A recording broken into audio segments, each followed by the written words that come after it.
countdown begins, highly anticipated India versus Pakistan World Cup clash in Colombo. The weather is mostly clear.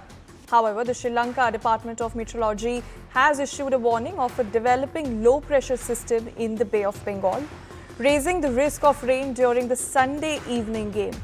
Now, forecasts for the R. Premadas Stadium area indicates warm and humid conditions with temperatures peaking at 30 to 31 degrees Celsius. But scattered thunderstorms are expected in the afternoon with a 50 to 70% chance of rain. For more on this, I'm being joined by CNN News 18's Shivani Gupta. Shivani, very good morning to you. Now, just a day before the big clash, how serious is this rain threat? Well, rain is always a factor as far as Colombo is concerned. I'm standing right outside the Premadasa Stadium, and as you can see, it's very, very clear right now. We've been here since yesterday afternoon, and it's been pretty clear, sunny skies and very clear skies, at least since yesterday. So scattered rain showers, thunder showers are almost, predicted on a daily basis here.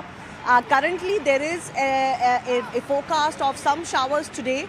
This could happen sometime in the late evening and tomorrow as well. So rain could possibly have some role to play, but it's unlikely, at least as of now, that they could play a spoil sport. Today, the both teams, the Pakistani team and the Indian team, are all set to practice here.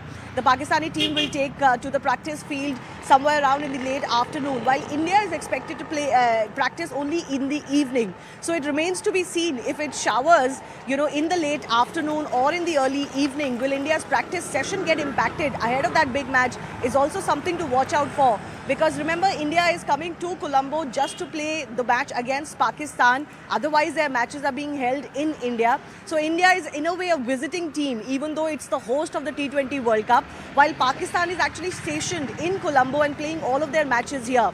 So Pakistan could have some advantage as far as the conditions are concerned, or getting situated and acclimated to the conditions is concerned. But yes, rain will possibly play some role. Expectations are that it will not play a role to the extent where the match could be impacted in any way. But you never know. Things can change quickly. There's still about 48 hours to go or 36 hours to go before the match is played, and anything can happen, especially in a city like Colombo where rain is always a factor to be, to be mentioned. Right, Shivani, thank you so much for bringing all of those inputs. And with that,